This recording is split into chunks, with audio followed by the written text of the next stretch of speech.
it's Lizzie. So today I'm going to talk about feminism and why I'm a feminist, and we're going to start with some definitions. Feminism is a movement for equality between men and women politically, economically, and socially. If you think that women should be treated the same as men in being allowed to run for office and vote, in getting paid the same amount for the same job, and if you think of women as having equal worth to men and being equally capable as men, then you're a feminist. I think in general, feminism is a movement that's empowering everyone, men and women, to stop viewing people based upon their gender and like putting them in a box and being like, because you're a woman or because you're a man, you're this, and instead just viewing every single person as a unique individual. The progressive movement of the late 19th and early 20th century made a lot of social changes, and one of those was the women's suffrage movement. In 1920, the 19th Amendment was ratified, and that gave women the right to vote. Right now, women can vote in every country except for Saudi Arabia and Vatican City. Something else to think about politically is that there's a massive underrepresentation of women in our government. Women occupy 19.3% of the House seats and only 20% of Senate seats. We've never had a female president, and only 3 of the 9 Supreme Court justices are women.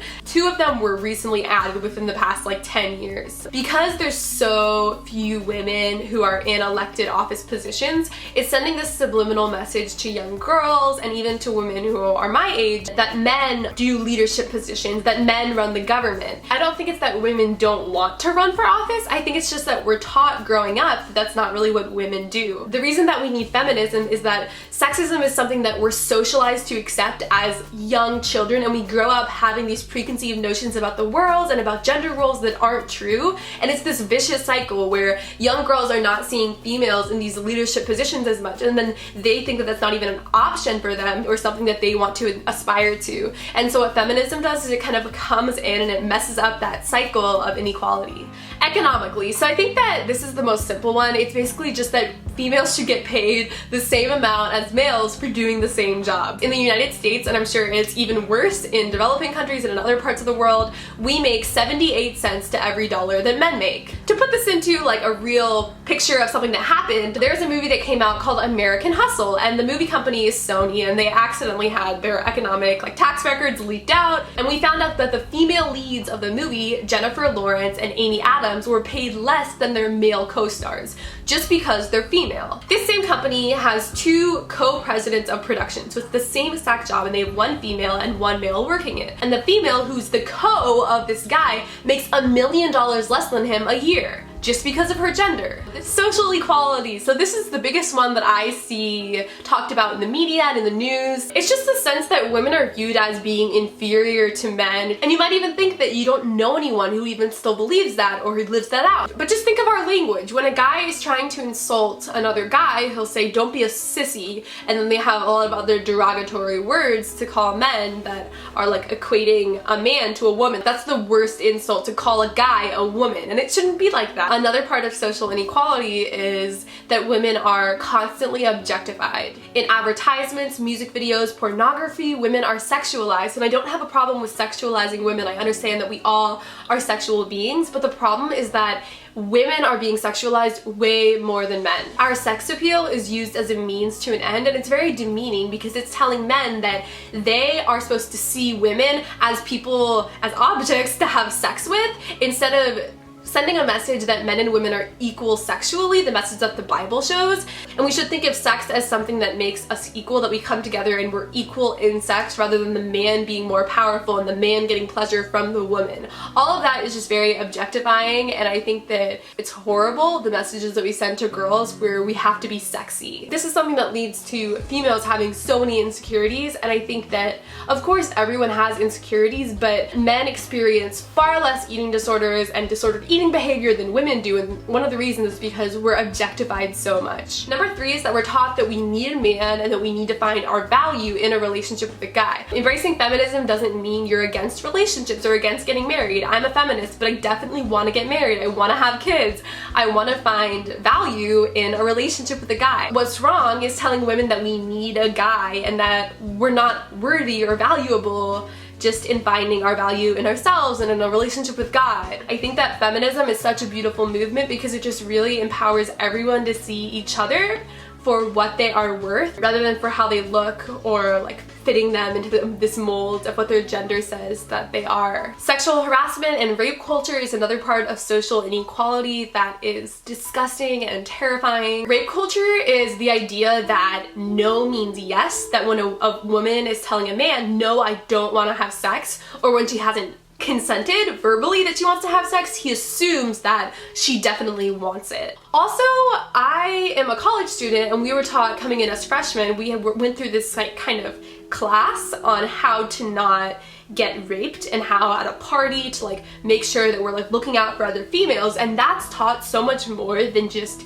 explaining what consent is to everyone, that verbal yes means yes regarding sex. I'm gonna link some articles below, but I've read so many articles on how universities do not take rape allegations seriously, and even when a woman has evidence, like she went to a rape center and she has like the DNA evidence that this guy did rape her, the guys will still not get kicked out of the university, and sometimes it's because they're an athlete, sometimes it's because the university doesn't want to get a bad rep, but the reality is that we're just not taking things like this seriously. And I think it's really important to put rape culture in the bigger global picture of domestic violence that women experience all over the world. 30% of women in rural Bangladesh reported that their first sexual experience was forced. Also, globally, 30% of women report to have experienced physical or sexual abuse from their partner who they're in a relationship with, and 35% of women in the world have experienced sexual violence or been raped in their lifetime. 130 million women in the world have been forced to go through genital cutting, which occurs mainly in Islamic countries, and it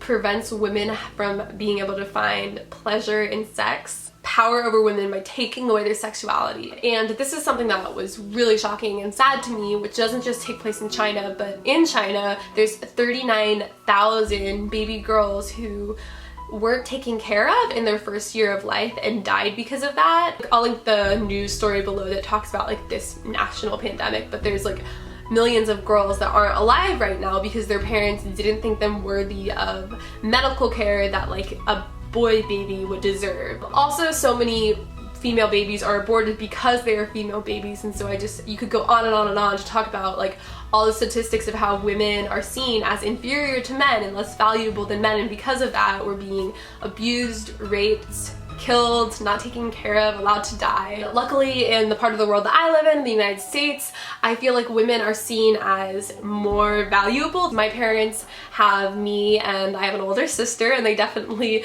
do not think of us as inferior to guys. I feel like growing up, I was appreciated for my mind and my artistic talents, and I never felt like I was inferior to guys, and I think that that is really because my parents have equality in their marriage and they think of each other as equal. My dad views my mom not as inferior to himself or as intellectually inferior or anything like that, but they view each other as equal. And because of that, I grew up knowing that my worth isn't in my sex appeal. Something else that I wanted to end with that is social inequality I experience so often in the United States is the idea that emotions are weak and that having emotions makes you lesser and inferior. I'm someone who has extreme emotions, so I have these big feelings, and I've been called crazy and emotionally bipolar by guys because of my emotions. Every guy I know refers to his ex-girlfriend as crazy, and it's kind of this insult that men and other women pin on women, that if someone has emotions and feels things that they're crazy. Because emotions aren't valued as much as rationality and as much as our minds are valued,